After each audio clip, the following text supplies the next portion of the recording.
حضرت عمر رضی اللہ تعالیٰ عنہ قریش میں سے تھے اور 8ویں پشت پر ان کا سلسلہ نبی علیہ السلام کے ساتھ جا کر مل جاتا ہے، یعنی نبی علیہ السلام سے ان کی رشتہ داری بھی نکل آتی ہے۔ زمانہ جاہلیت میں عمر عنہ قریش کے ایمبیسڈر کہے جاتے تھے۔ جب کسی قبیلے سے بات کرنی ہوتی، کوئی پیغام دینا ہوتا تو اس کے لیے نمائندے کے طور پہ حضرت عمر عنہ کو بھیجا جاتا تھا۔ تو حضرت عمر رضی اللہ تعالیٰ عنہ دوسرے قبائل میں جا کے قریش کی نمائندگی کرتے تھے۔ اس کی 2 وجوہات تھیں، ایک تو ان کا قد کاٹ بہت اچھا تھا، پرسنالٹی باروب تھی، خوبصورت تھی، اور دوسری بات پڑھے لکھے تھے، بات کرنے کا ملکہ تھا۔ تو قریش فخر محسوس کرتے تھے کہ ہمارے قبیلے میں سے ایک ایسا آدمی بات کے لیے گیا ہے کہ جو دیکھنے میں بھی ایک بہت اچھا انسان نظر آئے۔ جب اسلام لے کر آئے تو حضرت عمر عنہ کا شمار علماء صحابہ میں سے ہوا۔ بہت سارے واقعی صحابہ ان کے اقتداء کیا کرتے تھے۔ حدیث مبارکہ میں ہے کہ نبی علیہ السلام ایک مرتبہ ایک انصار کے باغ میں گئے اور ان کے ساتھ ابو موسیٰ اشعری رضی اللہ تعالیٰ عنہ خدمت کے لیے ساتھ تھے۔ تو نبی علیہ السلام کی طبیعت بہت خوش تھی اور آپ گرمی سے ریلیکس ہونا چاہتے تھے، تو آپ صلی اللہ علیہ وسلم کنویں کی منڈیر پر اس طرح بیٹھے کہ آپ نے اپنی ٹانگیں مبارک جو تھی وہ کنویں کے اندر لٹکا لیں۔ کنویں کے اندر ٹانگیں لٹکا کے بیٹھیں تو گرمی کے موسم میں تھوڑا ٹھنڈک محسوس ہوتی ہے، تو اللہ کے حبیب صلی اللہ علیہ وسلم ٹھنڈک حاصل کرنا چاہتے تھے، اس لیے اس طرح کنویں کے اندر ٹانگیں لٹکا کر بیٹھ گئے۔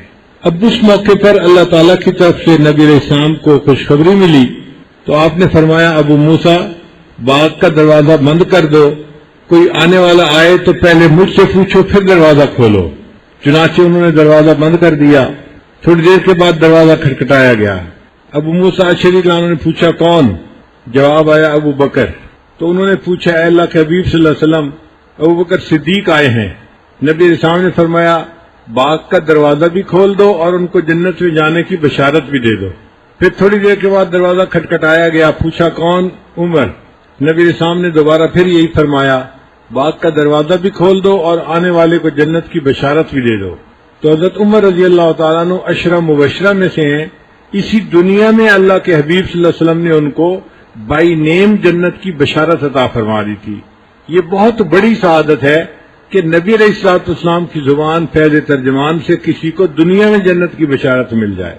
ایک مرتبہ نبی علیہ السلام نے خواب دیکھا کہ جنت کا ایک محل ہے جو سونے کا بنا ہوا ہے اور وہ ایک دریا کے کنارے پر بنا ہوا ہے، یعنی جیسے دنیا میں انسان بیچ کے اوپر گھر بناتے ہیں نا، بالکل ساحل سمندر کے اوپر، تو اس مکان کی اپنی ایک جو ہے وہ شان ہوتی ہے، تو جی بیچ کے اوپر مکان ہے۔ تو عمر عنہ کا مکان دیکھا جو بالکل دریا کے کنارے پر تھا، بلکہ مکان کی کچھ سیڑھیاں پانی کے اندر تک گئی ہوئی تھیں۔ تو نبی علیہ السلام نے دیکھا کہ ایک عورت وہاں بیٹھی وضو کر رہی ہے۔ تو آپ صلی اللہ علیہ وسلم نے فرشتے سے پوچھا کہ یہ محل کس کا ہے؟ انہوں نے کہا کہ یہ عمر رضی اللہ تعالیٰ عنہ کا ہے۔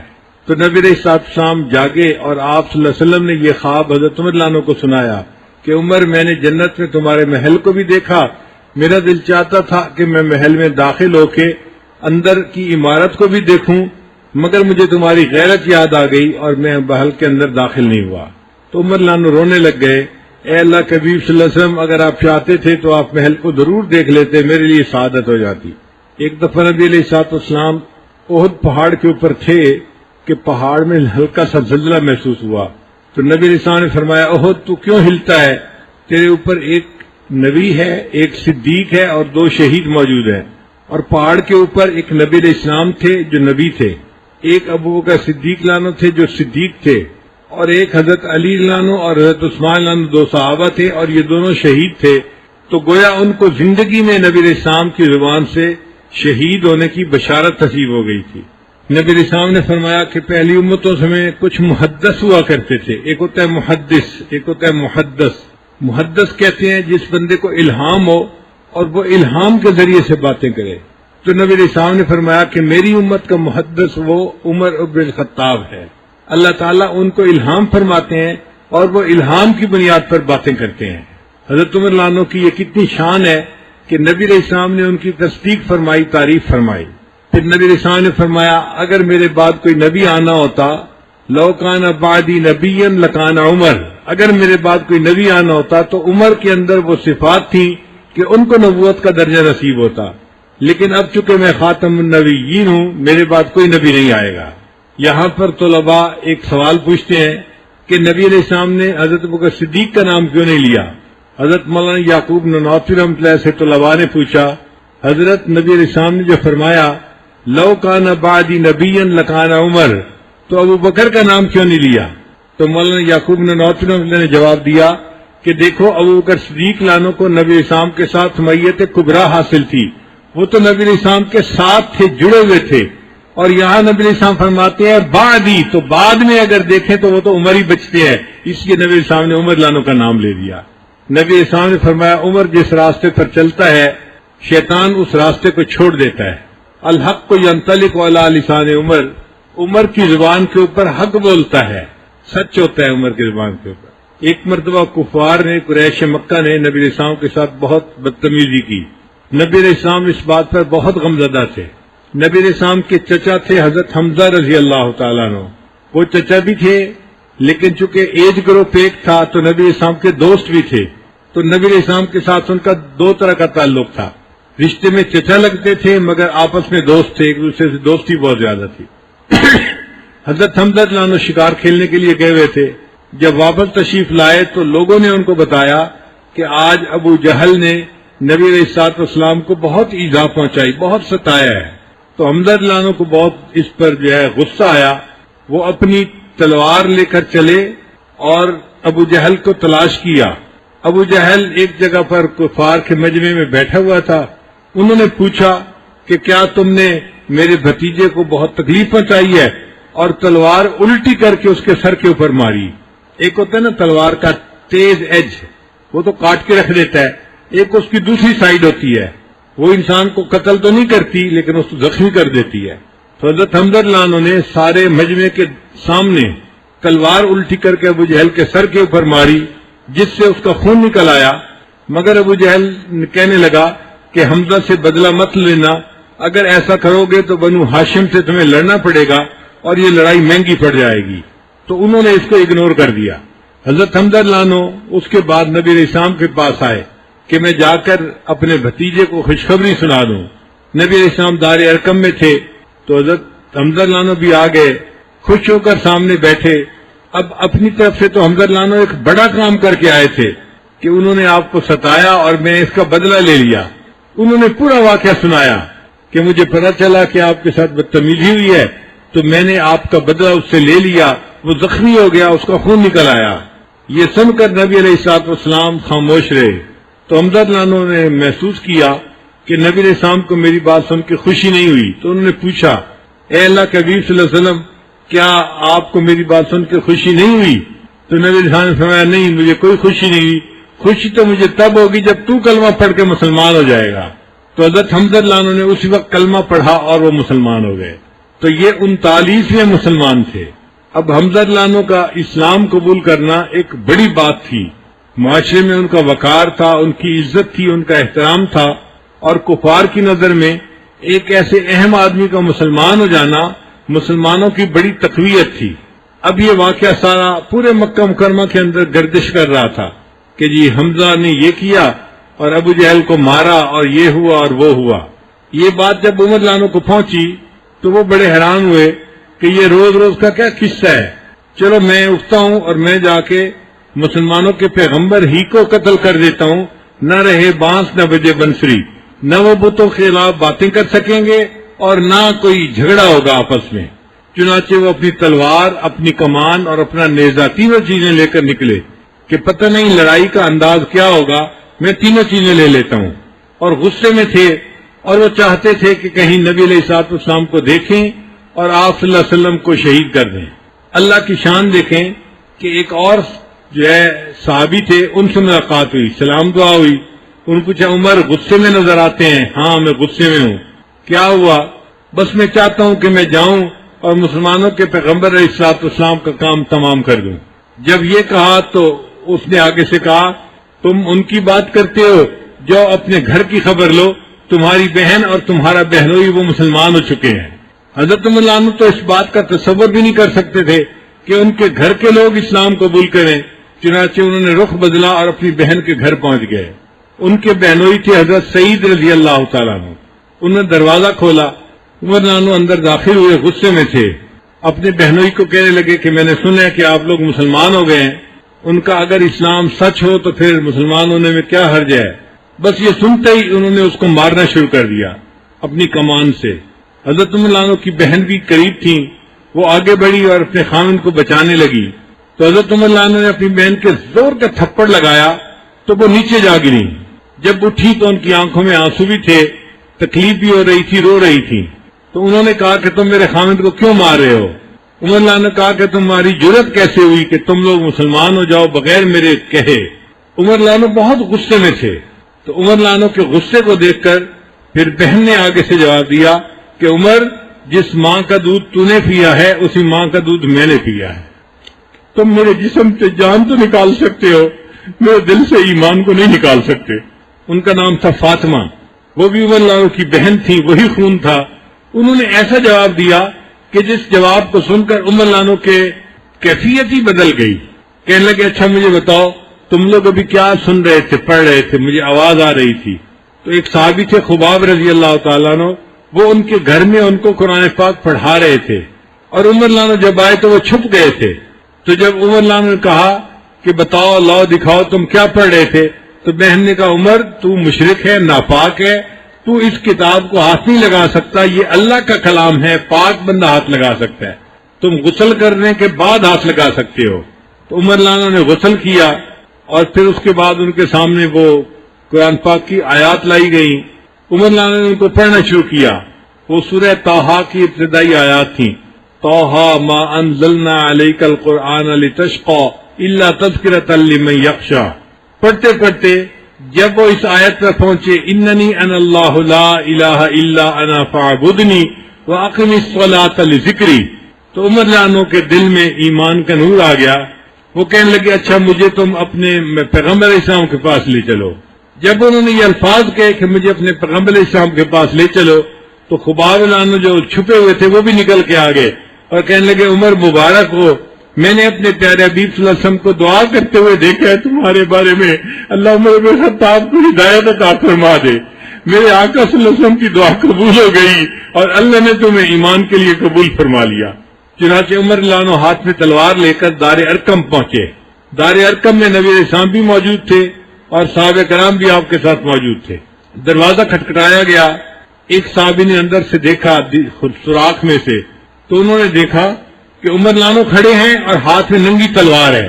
تو عمر لانو سے تو سب لوگ ڈرتے تھے، وہ حیران ہو کر بتانے لگے کہ دروازے پر عمر کھڑا ہے اور اس کے ہاتھ میں ننگی تلوار ہے۔ تو حمزہ لانو کہنے لگے فکر کی بات نہیں ہے، دروازہ کھول دو، اگر اچھی نیت سے آیا ہے تو اس کا آنا اللہ قبول کریں گے، اور اگر کوئی اور ارادہ لے آیا ہے تو میں اسی کی تلوار سے اس کی گردن کو اڑا کے رکھ دوں گا۔ کیونکہ حمزہ لانو بھی بہت بہادر تھے، اللہ کے حبیب صلی اللہ علیہ وسلم نے ان کو سید الشہداء کا خطاب عطا فرمایا۔ تو حضرت عمر لانو کے لیے دروازہ کھول دیا گیا۔ حضرت عمر لانو گھر میں داخل ہوئے، لیکن ان کے انداز بدلے ہوئے تھے۔ وہ پہلے والی سختی، وہ جو طبیعت کے اندر ایک روب تھا اور سختی تھی، وہ نہیں تھی، اب عاجزی تھی طبیعت کے اندر۔ چنانچہ نبی علیہ السلام کے پاس آ کر کھڑے ہو گئے۔ نبی علیہ السلام نے ان کو یہاں انسان کے جہاں کرتا اور شلوار ملتے ہیں، کرتا اور تہبند ملتے ہیں، بے مجامع قمیص ہی، اس جگہ سے ان کو پکڑ کے فرمایا تو کب تک کلمہ نہیں پڑھے گا؟ یہ میرے آقا صلی اللہ علیہ وسلم کی دعا تھی کہ جب نبی علیہ السلام نے یہ فرمایا تو عمر لانو نے کلمہ پڑھا اور وہ مسلمان ہو گئے۔ جب انہوں نے کلمہ پڑھا، صحابہ کو اتنی خوشی ہوئی کہ سب نے مل کر اللہ اکبر کا نعرہ لگایا۔ اس نعرے کی آواز مکہ مکرمہ کے لوگوں نے بھی سنی، باہر کے یعنی یہ آواز گھر سے باہر تک گئی، گلی تک گئی، لوگوں نے سنا کہ اللہ اکبر کا نعرہ لگائے۔ خیر عمر لانو مسلمان ہو گئے۔ پھر تھوڑی دیر کے بعد عمر لانو نے نبی علیہ السلام سے پوچھا، اے اللہ کے حبیب صلی اللہ علیہ وسلم، ہمیں اب نماز نہیں پڑھنی؟ فرمایا پڑھنی ہے۔ تو اے اللہ کے حبیب صلی اللہ علیہ وسلم، ہم یہاں گھر میں کیوں نماز پڑھیں؟ ہم چلتے ہیں اور چل کے مسجد کے اندر، حرم کے اندر جا کے نماز پڑھتے ہیں۔ اس وقت تک مسلمانوں کی اتنی طاقت نہیں تھی کہ وہ مسجد میں جا کے نماز ادا کر سکیں، وہ گھر میں چھپ کے پڑھ لیا کرتے تھے۔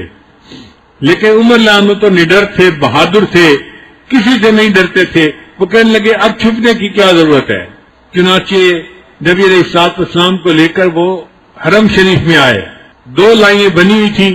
ایک لائن کے آگے حضرت عمر لانو تھے، ان کے ہاتھ میں بھی تلوار تھی، اور دوسری لائن کے آگے سید الشہداء امیر حمزہ لانو تھے، اور ان کے پیچھے بھی چند صحابہ تھے.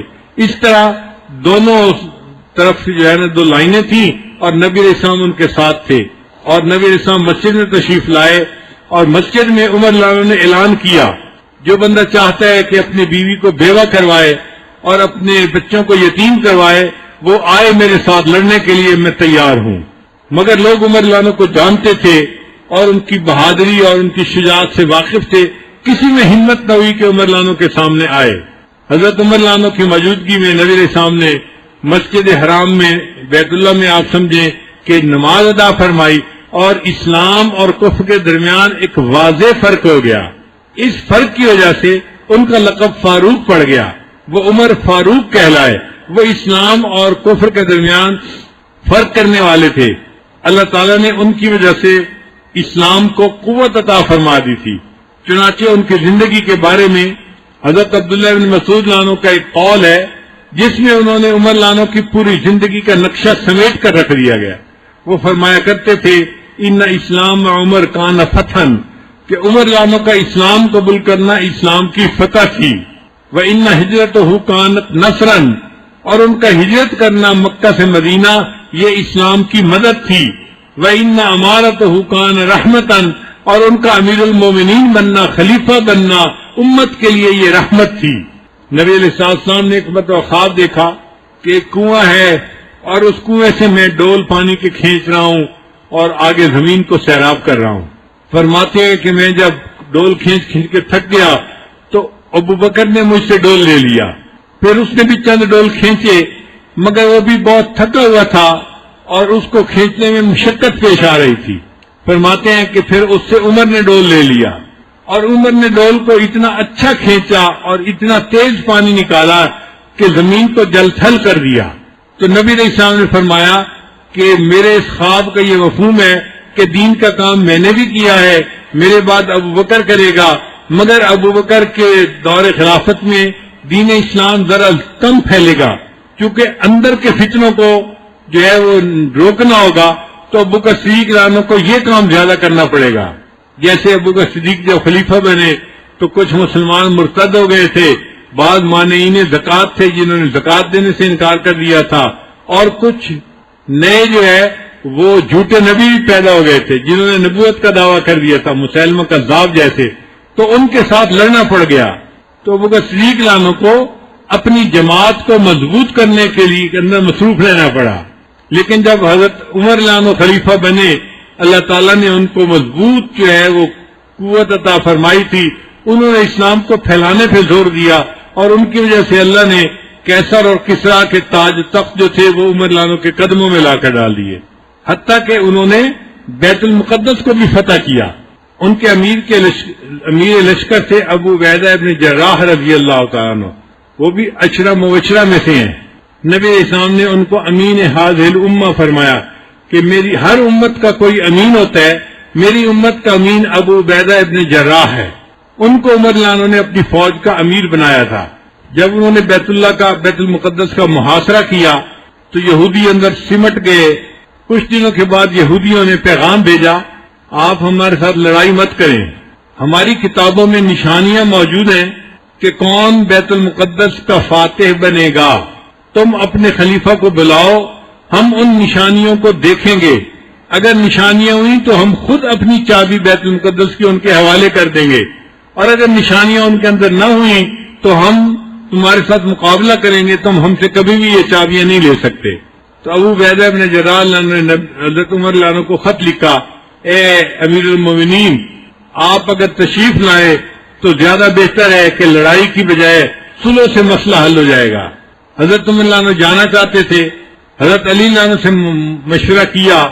حضرت علی لانو نے کہا کہ گرمی بہت ہے اور آپ سفر کریں گے اور معاملہ تو اللہ کے اختیار میں ہے، آپ دیکھ لیں، جانا چاہیں تو جائیں اور رکنا چاہیں تو رک جائیں، ہمیں آپ کی یہاں زیادہ ضرورت ہے. اصل میں علی لانو جانتے تھے کہ عمر لانو جیسا شخص اور کوئی موجود نہیں ہے امت کو سنبھالنے والا، اگر ان کو کچھ ہو گیا تو اسلام کا کیا بنے گا؟ اس لیے وہ چاہتے تھے کہ یہ مرکز میں رہیں اور یہاں رہ کر کام کریں، سفر نہ کریں۔ مگر عمر لانو نے ارادہ کر لیا جانے کا، چنانچہ عمر لانو چلے تو اس وقت ان کے کپڑے کے اوپر 12 پیوند لگے ہوئے تھے۔ وقت کے خلیفہ نے جو کپڑے پہنے ہوئے تھے تو 12 پیوند لگے ہوئے تھے، اور ایک پیوند جو تھا چمڑے کا بھی تھا، اور ان کے پاس ایک اونٹنی تھی، وہ بڑی کمزور سی تھی۔ انہوں نے ایک غلام کو ساتھ لیا اور چلنے لگے۔ صحابہ نے عرض کیا کہ آپ اچھے کپڑے پہن لیجئے، ہمارے پاس موجود ہیں۔ اس وقت تو اسلام کو اللہ نے فتوحات عطا فرمائی ہیں، اور ان فتوحات کی وجہ سے بیت المال کے اندر بہت کچھ ہے، غربت کا وقت نہیں ہے۔ آپ اسلام کی نمائندگی کریں گے تو آپ بہتر ہے کہ اچھا لباس پہن کر جائیں۔ کافروں کے دل پر روب پڑے کہ مسلمانوں کو بھی اللہ تعالیٰ نے دنیا کی یہ سب نعمتیں عطا فرما دی ہیں، اور جو تاثر ہے نا کہ مسلمان کمزور ہیں اور غریب ہیں، یہ ختم ہونا چاہیے۔ چنانچہ حضرت عمر عنہ نے وہ کپڑے پہن تو لیے، ان کے لیے پھر ایک ابلک گھوڑا منگایا گیا۔ جب حضرت عمر عنہ اس ابلک گھوڑے پر بیٹھے تو تھوڑی دیر کے بعد پھر نیچے اتر گئے۔ غلام نے پوچھا امیر المومنین نیچے کیوں اترے؟ فرمایا کہ میرے دل کی کیفیت بدل گئی، اور میرے دل نے مجھے کہا کہ نہیں، مجھے اپنی اونٹنی پہ سفر کرنا چاہیے اور وہی کپڑے پہننے چاہیے جو میرے ذاتی ہیں۔ چنانچہ حضرت عمر عنہ نے اپنے کپڑے بدل لیے اور انہی کپڑوں کے ساتھ جو آپ کے تھے اونٹنی کے اوپر سفر کیا، اور اپنے غلام کے ساتھ طے کیا کہ 1 میل میں اونٹنی پر سوار ہوں گا، آپ پیدل چلیں گے، اور دوسری مرتبہ آپ سوار ہونا اور میں پیدل چلوں گا۔ اس نے کہا کہ میں تو غلام ہوں، آپ اونٹنی پر بیٹھے، میں چلتا رہوں گا پیدل۔ فرمایا اگرچہ تم غلام ہو لیکن انسان تو ہو، جیسے میں تھکوں گا مجھے مشقت پہنچے گی، ایسے تمہیں بھی مشقت پہنچے گی اور تم بھی تھکو گے، لہذا یہ مناسب نہیں کہ میں اونٹ پر سفر کروں اور تم چلتے رہو، ایک ایک منزل کا حساب کر لیتے ہیں۔ غلام اس کے اوپر تیار ہو گیا۔ اللہ تعالیٰ کی شان دیکھیں، سفر کٹتا رہا، عین جب آخری 1 میل تھا جہاں پہ یہودیوں کے راہب اور بڑے بڑے جو تھے وہ ربائی وہ موجود تھے، تو وہ 1 میل کا سفر غلام کے اونٹنی پر بیٹھنے کا تھا اور حضرت عمر عنہ کے پیدل چلنے کا تھا۔ تو عمر عنہ نے اونٹنی کی رسی کو پکڑ لیا، اور اونٹنی کو جو مہار تھی وہ بھی چمڑے کی نہیں تھی بلکہ عام جیسے چھال ہوتی ہے نا کھجور کی، اس کی بنی ہوئی رسی تھی جو بہت معمولی سمجھی جاتی ہے۔ تو عمر عنہ نے وہ مہار پکڑ لی اور پیدل چلنا شروع کر دیا، اور اونٹنی کے اوپر غلام بیٹھا ہوا تھا۔ اس حال میں جب وہاں پہنچے تو یہودیوں کے جو علماء تھے انہوں نے اپنی کتاب تورات کو نکالا اور عمر عنہ کی نشانیاں اس میں دیکھی، تو اس میں ہو بہو یہی نشانیاں رکھی ہوئی تھی کہ عمر عنہ کے کپڑے کے اوپر پیوند لگے ہوئے ہوں گے، اور ان کا غلام اونٹنی پہ سوار ہوگا، اور وہ خود اونٹنی کی مہار پکڑ کے پیدل چل کے آ رہے ہوں گے۔ جب انہوں نے تمام نشانیاں عمر عنہ کے اندر دیکھ لی تو بغیر لڑائی کے انہوں نے چابیاں حوالے کر دی، اور حضرت عمر عنہ بیت المقدس کے فاتح بن گئے۔ زمانہ جاہلیت میں حضرت عمر عنہ ایک مرتبہ شام گئے، اب وہاں کوئی ایسا سلسلہ بنا کہ آپ قافلے سے جدا ہو گئے۔ قافلے سے جدا ہونے کے بعد آپ نے قافلے کو بڑا ڈھونڈا مگر قافلہ نہیں ملا، تو آپ تھک ہار کر ایک مکان کی دیوار کے سائے کے اندر بیٹھ گئے۔ آپ اس مکان کی دیوار کے سائے کے اندر بیٹھے ہوئے تھے، ایک بوڑھا یہودی آیا اور اس نے آ کے پوچھا نوجوان تم کون ہو؟ تو بتایا کہ میں مکہ سے آیا ہوں اور قریش خاندان میں سے ہوں۔ اس نے پوچھا نام کیا ہے؟ فرمایا میرا نام عمر ہے۔ والد کا نام کیا ہے؟ اس نے کہا خطاب ہے۔ اس نے پھر ان کے چہرے کو دیکھا غور سے دیکھا تو عمر نے فرمایا تم مجھے اتنا غور سے کیوں دیکھ رہے ہو؟ اس بوڑھے نے ایک کاغذ آگے کیا اور یہ کہا کہ یہ بتاؤ کہ جب تم اس علاقے کے بادشاہ بنو گے مجھے لکھ کے دو کہ تم مجھے ٹیکس معاف کر دو گے۔ حضرت عمر حیران ہوئے، وہ کہنے لگے دیکھو بھائی میں مکہ کا بادشاہ نہیں ہوں اور میری ایسی حیثیت بھی نہیں کہ میں عرب کا بادشاہ بنوں، اور یہ شام تو دوسرا ملک ہے، یہاں کا بادشاہ میں کیسے بن سکوں گا؟ اس نے کہا جی بن سکیں گے یا نہیں بن سکیں گے اس بات کو آپ چھوڑ دیں، میں تو یہ پوچھ رہا ہوں اگر آپ بنیں گے تو مجھے ٹیکس کی چھوٹ پر دستخط کر کے دے دیں. تو عمر اللہ نے تحریر لکھ کر دستخط کر کے دے دیے کہ اس بندے کو ٹیکس معاف کر دیا جائے گا. اللہ کی شان دیکھیں کہ جب بیت المقدس فتح ہوا تو اس کے گرد کا وہ علاقہ جس میں عمر اللہ نے خط لکھا تھا وہ بھی فتح ہو چکا تھا. تو عمر اللہ جب وہاں آئے تو اس وقت وہ بوڑھا آیا اور اس کے پاس ایک گٹھڑی تھی اور اس گٹھڑی کے اندر اس نے ایک چادر کے کونے میں وہ رکا لکھا ہوا تھا. اس نے وہ رکا نکال کر حضرت عمر اللہ کو دیا اور کہا کہ دیکھیں یہ آپ کے دستخط ہے, آپ نے فرمایا تھا مجھے ٹیکس معاف ہوگا, اب آپ میرے ٹیکس کو معاف کر دیں. عمر اللہ کی آنکھوں میں سے آنسو آ گئے کہ میں سوچ بھی نہیں سکتا تھا اللہ مجھے اس وقت جو ہے دنیا میں یہ شاہی عطا فرمائیں گے.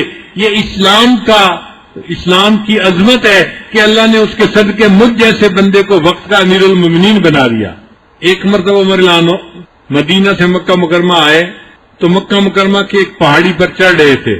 دوپہر کا وقت تھا اور آپ کے ساتھ بہت ساری فوج تھی. ایک جگہ آپ جا کر کھڑے ہو گئے اور آپ کے کھڑے ہونے کی وجہ سے فوج بھی کھڑی ہو گئی. اب گرمی کی شدت ہے اور سب دھوپ میں کھڑے ہیں اور کیوں کھڑے ہیں یہ سمجھ نہیں آ رہی. تو جو قریب لوگ تھے انہوں نے کہا امیر المومنین آپ کے کھڑے ہونے کی وجہ سے پورا لشکر دھوپ کے اوپر کھڑا ہے اور لوگوں کو پسینے کی وجہ سے دقت ہو رہی ہے, تنگی ہو رہی ہے, آپ چلیں تاکہ لشکر چل پڑے. آپ بتائیں آپ کیوں یہاں کھڑے ہیں؟ عمر اللہ نے بتایا کہ میں اس لیے کھڑا ہوں کہ میں اس وادی کو دیکھ رہا ہوں. میں زمانہ جاہلیت میں جب نوجوان تھا تو اونٹ چرانے کے لیے اس وادی میں آیا کرتا اور مجھے اونٹ چرانے کا طریقہ نہیں آتا تھا. میرے اونٹ خالی پیٹ گھر واپس جاتے تو میرا والد خطاب مجھے کوستا تھا, مجھے مارتا تھا, مجھ سے ناراض ہوتا تھا اور کہتا تھا عمر تو کیا زندگی گزارے گا, تجھے اونٹ بھی چرانے نہیں آتے. میں اپنے اس وقت کو یاد کر رہا ہوں جب عمر کو اونٹ چرانے نہیں آتے تھے اور آج اس وقت کو یاد کر رہا ہوں جب اسلام اور قرآن کی برکت سے اللہ نے عمر کو امیر المومنین بنا دیا ہے. عمر لانا کو اللہ تعالیٰ نے ایسی قبولیت عطا فرمائی تھی کہ آپ کا حکم ہوا, پانی, زمین ہر چیز کے اوپر چلتا تھا. اس کو کہتے ہیں مقام تسخیر. تو عمر لانا کو اللہ تعالیٰ نے مقام تسخیر عطا فرمایا تھا. حدیث پاک میں ہے کہ مدینہ طیبہ میں کھڑے تھے, زمین میں زلزلہ آیا, ہلنے لگی تو عمر لانا نے زمین کے اوپر پاؤں مارا اور کہا اے زمین تو کیوں ہلتی ہے, کیا عمر نے تیرے اوپر عدل قائم نہیں کیا؟ پاؤں مارنے سے زمین رک گئی, زلزلہ ختم ہو گیا. یعنی زمین نے بھی ان کی بات کو مان لیا. پھر ایک مرتبہ عمر لانا جمعے کا خطبہ دے رہے تھے. خطبے کے دوران انہوں نے فرمایا یا ساریۃ الجبل, اے ساریہ پہاڑ کی طرف دھیان رکھنا.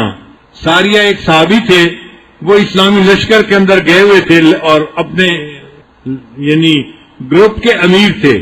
وہ سینکڑوں میل مدینہ سے دور تھے.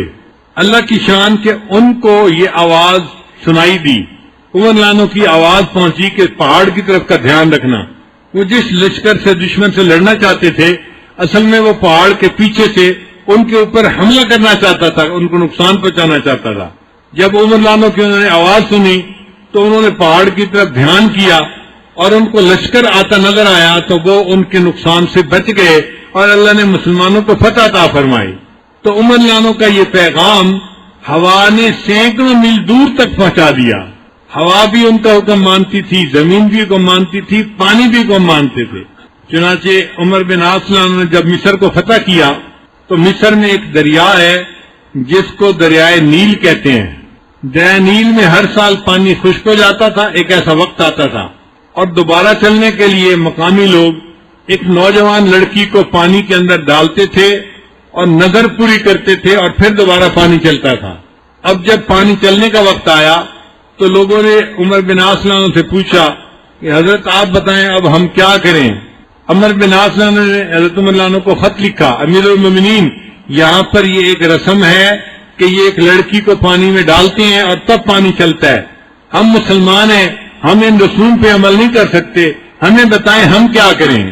عمر نے ایک چھوٹا سا پرچہ لکھا, خط لکھا دریائے نیل کے نام. اے دریائے نیل, اگر تو اپنی مرضی سے چلتا ہے تو نہ چل, اور اگر اللہ کی مرضی سے چلتا ہے تو امیر المومنین عمر تجھے حکم دیتا ہے کہ تو چلنا شروع کر. اور ساتھ پیغام دیا کہ میرے اس خط کو دریائے نیل کے پانی کے اندر ڈال دیا جائے. جب وہ رکا پانی کے اندر ڈالا گیا دریا نیل کا پانی چلنا شروع ہوا اس وقت سے چل رہا ہے، اس کے بعد آج تک دریا نیل کا پانی ختم نہیں ہوا۔ تو عمر لانو کا حکم ہوا نے مانا، پانی نے مانگا، زمین نے مانا، آگ نے مانا۔ ایک مرتبہ ایک آگ پہاڑ کی غار سے نکلی اور مدینہ طیبہ طرف بڑھنے لگ گئی، قریب تھا کہ وہ شہر کے اندر تک پھیل جاتی۔ حضرت عمر لانو نے تمیم داری لانو کو بلایا اور ان کو فرمایا کہ آپ جائیں اور جا کر اس آگ کو واپس اسی جگہ کر دیں جہاں سے نکلی تھی۔ انہوں نے 2 رکعت نفل پڑھے، اللہ سے دعا مانگی اور آگ کے قریب پہنچے تو جو اپنا کرتا، اپنا رومال تھا، وہ انہوں نے اپنی چادر کو ہاتھ میں پکڑا اور آگ کو اس طرح مار رہے تھے جیسے کسی جانور کو چھانٹے سے مارتے ہیں۔ ان کے چھانٹے کے مارنے سے آگ سمٹنا شروع ہوئی، جہاں سے نکلی تھی وہیں پر واپس چلی گئی۔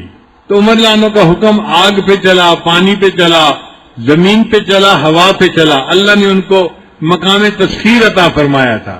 ان کی زندگی کے اندر احتیاط بہت تھی، چنانچہ رات کا وقت تھا، ان کو ملنے کے لیے حضرت علی لانو آئے۔ عمر لانو نے پوچھا، علی کوئی کام ہے سرکاری یا ذاتی مشورے کے لیے آئے ہو؟ تو حضرت علی لانو نے فرمایا کہ نہیں، میں ویسے ہی آپ سے ملنے کے لیے آ گیا ہوں، کرٹسی کال ہے یہ۔ حضرت عمر لانو نے ان کو بٹھایا اور جو چراغ جل رہا تھا اس کو پھونک مار کے بجھا دیا۔ اب حضرت علی لانو بڑے حیران ہوئے، عمر مہمان کے آنے پر چراغ جلاتے ہیں، چراغ بجھاتے تو نہیں ہیں، آپ نے بجھایا کیوں؟ عمر لانو نے جواب دیا، بھائی علی آپ نے بالکل ٹھیک کہا ہے، مہمان کے آنے پہ چراغ جلاتے ہیں، مگر مسئلہ یہ ہے آپ ذاتی ملاقات کے لیے آئے ہیں، ہمیں زیب نہیں دیتا ہم ذاتی ملاقات کرتے رہیں اور بیت المال کے پیسے کا تیل جلتا رہے، اس لیے میں نے چراغ بجھا دیا۔ ہم نے ذاتی باتیں کرنی ہیں، ہمیں بیت المال کے پیسے کو استعمال کرنے کی اب اجازت نہیں ہے۔ اتنا احتیاط فرمایا کرتے تھے بیت المال کے معاملے میں۔ ایک مرتبہ بہت سارا غنیمت کا مال آیا اور اس میں بہت سارا عطر تھا، خوشبو تھی جس کو تقسیم کرنا تھا۔ تو عمر لانو کی بیوی نے کہا کہ امیر المومنین اس کو میں تقسیم کر دیتی ہوں عورتوں میں۔ فرمایا کہ نہیں، تم نہ کرو، کوئی اور عورت کرے۔ تو بیوی نے پوچھا کہ آخر کیا وجہ ہے؟ یہ کام میں بھی تو کر سکتی ہوں، میں بالکل برابر برابر تقسیم کروں گی سب عورتوں میں۔ عمر لانو نے کہا تم برابر برابر تو تقسیم کرو گی، لیکن تقسیم کے وقت جو خوشبو تم خود سونگو گی، میں نہیں چاہتا کہ میری بیوی بیت المال سے یہ خوشبو بغیر وجہ کے سونگے۔ اتنی احتیاط تھی بیت المال کے معاملے میں۔ اس کی وجہ سے اللہ رب العزت نے ان کی ذات میں ایسی برکتیں عطا فرمائی تھیں، ان کے ہاتھ پہ اسلام پھیلتا چلا گیا اور وہ اسلام کے پھیلانے والے بن گئے۔ حضرت عمر لانو کو ہر وقت اللہ کے سامنے پیشی کا ڈر رہتا تھا، یہ ان کی خصوصیت تھی۔ چنانچہ انہوں نے ایک آدمی کو رکھا ہوا تھا اور اس آدمی کی ڈیوٹی کہ تم میرے ساتھ رہنا اور موقع ڈھونڈ ڈھونڈ کے موت کا تذکرہ کرتے رہنا تاکہ ہمیں موت یاد رہے۔ تو وہ آدمی ساتھ ہوتا تھا اور بات چیت کے دوران کوئی نہ کوئی پوائنٹ نکال کے وہ موت کا تذکرہ چھیڑ دیتا تھا۔ ایک دن عمر لانو نے اس کو فارغ کر دیا اور کہا کہ اب آپ کسی دوسری ڈیوٹی کو سنبھال لیں۔ اس نے پوچھا امیر المومنین کیا اب موت کے تذکرے کی ضرورت نہیں ہے؟ تو عمر لانو نے اپنی داڑھی کی طرف اشارہ کیا جس کے اندر چند بال سفید آ گئے تھے، فرمایا اب یہ میرے سفید بال مجھے قبر کی یاد دلانے کے لیے کافی ہیں۔ اتنا روتے تھے کہ ان کے رخسار کے اوپر رونے کی وجہ سے پانی کی لکیروں کے نشان بن گئے تھے، اتنا روتے تھے۔ یہ جو ان کا خوف تھا اس کی وجہ سے اللہ کے ہاں ان کا مقام بہت اونچا ہو گیا تھا۔ ایک مرتبہ انہوں نے حذیفہ لانو کو بلوایا اور فرمایا حذیفہ مجھے پتہ ہے کہ نبی علیہ السلام نے آپ کو منافقین کے نام بتائے اور یہ بھی پتہ ہے کہ نبی علیہ السلام نے منع کر دیا تھا کہ منافقین کے نام کسی اور کو نہ بتانا۔ حذیفہ میں آپ سے منافقین کے نام نہیں پوچھتا، صرف اتنا بتا دے کہ کہیں عمر کا نام تو ان میں شامل نہیں ہے۔ آپ اندازہ لگائیے، اتنا تقویٰ تھا، اتنی نیکی تھی، اتنی طبیعت کے اندر جو ہے وہ اللہ کے ہاں قبولیت تھی، اور پھر ڈر اتنا تھا کہ منافق ہونے کا شبہ ہوتا تھا۔ حذیفہ مجھے اتنا بتا دو کہ میرا نام تو شامل نہیں ہے۔ تو حذیفہ نے بتا دیا کہ نہیں، آپ کا نام اس میں شامل نہیں ہو سکتا۔ حضرت عمر رضی اللہ تعالیٰ عنہ دعا مانگتے تھے، اے اللہ میرے باطن کو میرے ظاہر سے بہتر کر دے اور میرے باطن کو اللہ نیک بنا دے۔ اللہم اجعل سریرتی خیرا من علانیتی، میرے من کو میرے تن سے زیادہ بہتر کر دے، اور میرے من کو اللہ نیکی تقوی والا بنا دے۔ اور اللہ تعالیٰ نے ان کو ایسی زندگی عطا فرمائی تھی۔ ایک مرتبہ سفر میں تھے تو رات کو کھلی جگہ کے اوپر سو گئے، تہجد کے وقت آنکھ کھلی تو عمر لانا نے آسمان کے اوپر چاند کو چمکتا ہوا دیکھا، 14ویں کا چاند چمک رہا تھا۔ جب عمر لانوں کی نظر آسمان کے چاند پر پڑی تو ان کو مدینہ کا چاند یاد آ گیا، نبی اسلام کی یاد دل میں آ گئی۔ انہوں نے دعا مانگی، اللہم ارزقنی شہادتا فی سبیلک واجعل قبری فی بلد حبیبک، اے اللہ مجھے اپنے محبوب کے شہر میں شہادت عطا فرما اور ان کے شہر میں میری قبر بنا دیجیے۔ اپنے راستے میں شہادت عطا فرما اور محبوب کے شہر میں میری قبر بنا دیجیے۔ اللہ تعالیٰ نے عمر لانو کی دعا کو قبول کر لیا۔ چنانچہ ایک مرتبہ عمر لانو فجر کی نماز پڑھانا چاہتے تھے، ایک دشمن جو تھا وہ قریب تھا کہیں، اس نے عمر لانو کو چاقو کے وار کیے، خنجر اس کے ہاتھ میں تھا، اس نے عمر لانو کے اوپر چاقو کے وار کیے تو آپ زخمی ہو گئے اور گر پڑے۔ جب گر پڑے تو صحابہ کرام نے نماز نہیں چھوڑی، ایک اور صحابی آگے بڑھے اور انہوں نے نماز کی امامت کروائی، کیونکہ عمر لانو امامت کروا رہے تھے۔ انہوں نے نماز کو کنٹینیو رکھا اور مختصر نماز پڑھا کے پھر نماز کے بعد عمر لانو کو اٹینڈ کیا۔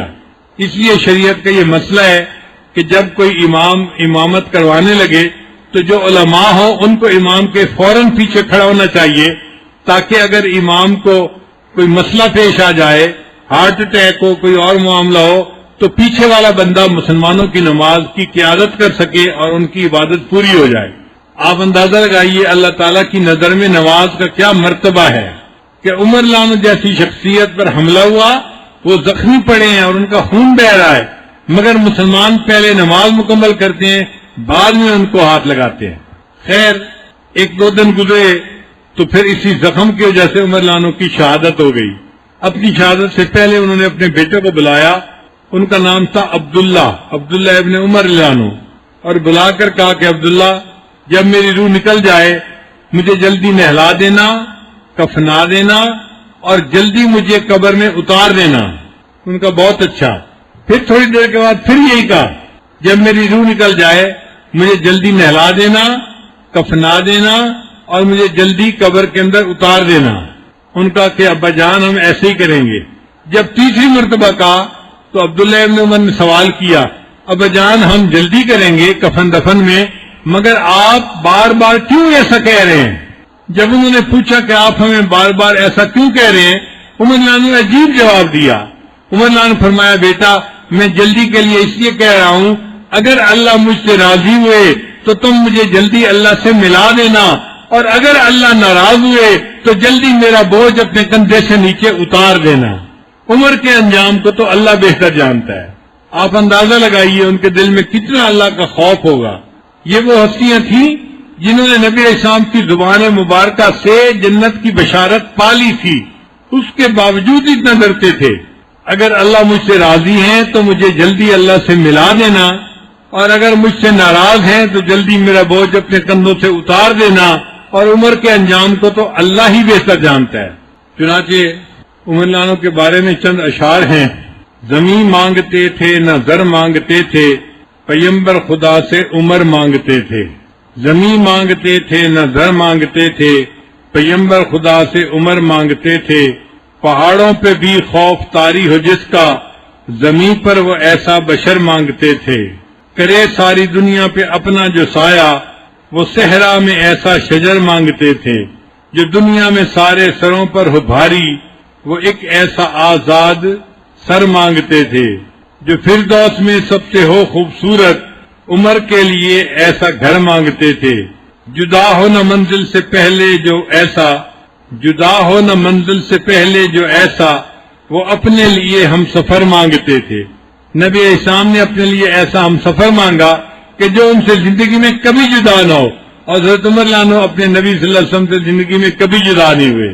کے بارے میں شاعر کہتے ہیں، مرد جلال مرد ہنر بھیجنا پڑا،